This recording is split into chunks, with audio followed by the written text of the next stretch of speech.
नमस्ते। आशा है आप सभी स्वस्थ व आनंद होंगे। आपका यह दिन अच्छा गुजर रहा होगा। मैंने सोचा कि सबसे पहले तो आपको शुक्रिया अदा कर दूं कि आपने हमारे वीडियोस को लाइक किया, पसंद किया और सब्सक्राइब भी किया हमारे YouTube चैनल को। आपका मैं बहुत शुक्रगुजार हूं। इससे मेरी हौसला अफजाई होती है, मेरा मनोबल बढ़ता है और मैं प्रेरित हो जाता हूं कि मैं कुछ और भी आपके सामने में वीडियोस लेके आऊं, अपने विचार लेके आऊं। हमारे एक सहयोगी हैं जो शाखा प्रबंधक हैं स्केल 4 के, और उन्होंने मुझसे आग्रह किया है कि उनके बैच के या उनके जो मित्र हैं बैंकिंग सेक्टर में, वो सारे इथिकल डिलेमा फेस कर रहे हैं। मैंने जानने की कोशिश की किस तरह का इथिकल डिलेमा वो फेस कर रहे हैं, क्योंकि मेरा ये मानना है कि जो ऑर्गेनाइजेशन कोड ऑफ एथिक्स लेके आता है, जो ऑर्गेनाइजेशन स्टैंडर्ड ऑपरेटिंग प्रोसेस और जो पॉलिसीज हैं क्लियरली स्पेल्ड आउट करता है, जहाँ पे कंप्लायंस नॉर्म स्ट्रिक्टली फॉलो होते हैं, वहाँ पे इथिकल डिलेमा होने की गुंजाइश होनी नहीं चाहिए। तो उन्होंने बातों में बताया कि जब प्रोडक्ट सेल होता है तो प्रोडक्ट सेल्स के समय में sometimes they are not able to convince customer और sometimes they are not able to give sufficient time to customers, as a result of which customers choose wrong product, not on their advice, but since they have not full information. Secondly, sometimes ऐसा भी होता है कि laid down guidelines हैं जिसके हिसाब से आप कस्टमर को हेल्प नहीं कर पा रहे हैं, उन्हें बता नहीं पा रहे हैं कि ये नहीं हो सकता है, आपको नो बोल नहीं पाते हैं आप, क्योंकि आप वैल्यूड क्लाइंट हैं। आप उनको नो बोलिएगा तो वो इग्नोर हो जाएंगे और आपका बैंक का जो गाइडलाइन है वो परमिट नहीं कर रहा है, तो वहां पे डिलेमा होता है। मैंने इन दोनों चीजों पे ध्यान से देखा और मुझे लगा कि मैं अपने विचार बस 2 मिनट में मैं इसको कंप्लीट करना चाहूंगा, क्योंकि वीडियो बड़ा करना और वीडियो बड़ा करके बहुत सारी बातें बताना मुझे उचित नहीं लगता। मैं चाहता हूँ कि कोई भी वीडियो 6 से 7 मिनट या 8 मिनट से ज्यादा बड़ा ना हो। तो उस हिसाब से मैंने इसमें जब विचार किया तो मुझे लगा कि इस इथिकल डिलेमा से बचने के लिए आप क्या कर सकते हैं। तो पहले तो मैं आपको एक एग्जांपल देना चाहूंगा महाभारत का।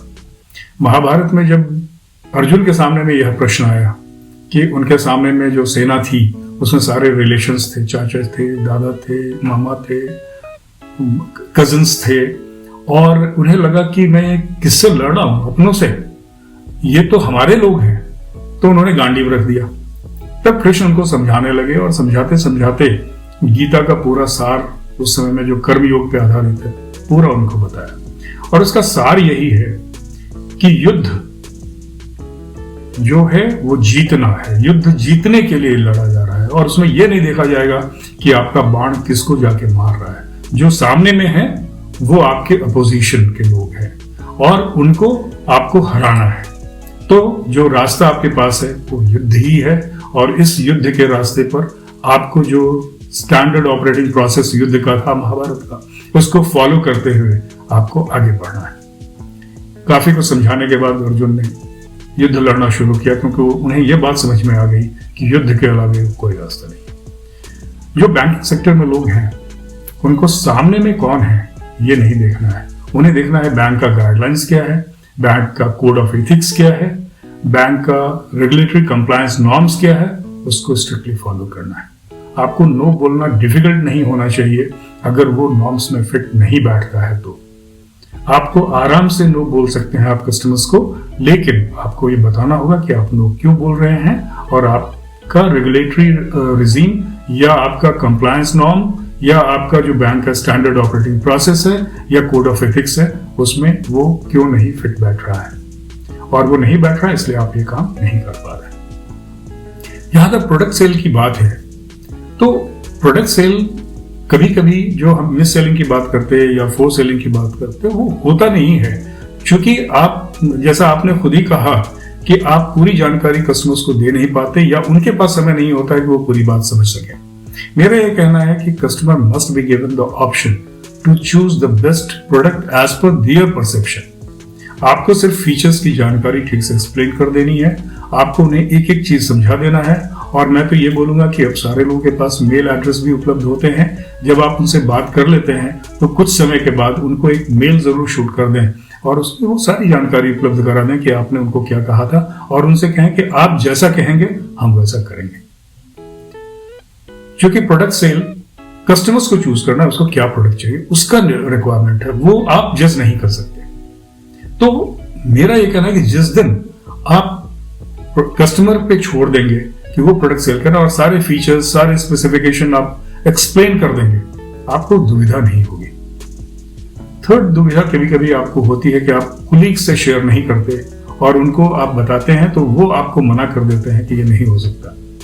सवाल यह है कि अगर नॉर्म्स के हिसाब से नहीं हो सकता तो आप उसे बोलते ही क्यों हैं करने के लिए, और अगर नॉर्म्स के हिसाब से हो रहा है तो आप उसे बिठाइए, एक्सप्लेन कीजिए कि ये बैंक का नॉर्म है, ये गाइडलाइंस है और इसके हिसाब से आपको ये काम करना है। मेरे ख्याल से अगर आप पूरे के पूरे बैंक के सिस्टम एंड प्रोसीजर के हिसाब से काम करते हैं ना, तो इथिकल डिलेमा आपको होगा ही नहीं। एंड हमारा ऑर्गेनाइजेशन जो है उसने कोड ऑफ एथिक्स भी दे रखा है, वहां से आपको बहुत सारे गाइडलाइंस मिलते हैं, आप उसको एक बार ठीक से देख लीजिए। कोड ऑफ एथिक्स को फॉलो करना बहुत जरूरी है। अगर आप कोड ऑफ एथिक्स को फॉलो करते हैं तो इथिकल डिलेमा नहीं होगा। आपको याद होगा इवन जब हमारे युधिष्ठिर जी के पास यह दुविधा हुई थी, अश्वत्थामा हतो, उनको बोलना था द्रोणाचार्य को युद्ध क्षेत्र से हटाने के लिए। बहुत लंबी कहानी है इसलिए मैं इसको शॉर्ट में बता रहा हूं।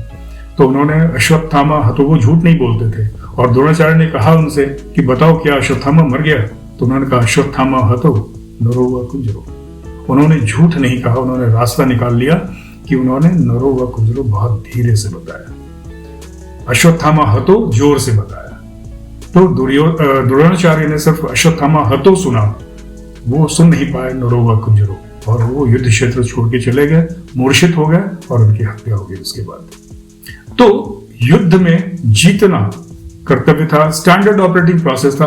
युधिष्ठिर को झूठ नहीं बोलना था, वो झूठ नहीं बोले, है ना। और केवल वॉइस मॉड्यूलेशन के थ्रू उन्होंने सच भी कहा और काम भी निकाल लिया। That is the best way to come out of ethical dilemma. So all the best to you all, live happily, don't deviate from the laid down guidelines of banks or institutions for which you are working and the code of ethics if they have given you, and follow that strictly. Do your job honestly, diligently, sincerely, and remain happy. Thank you very much.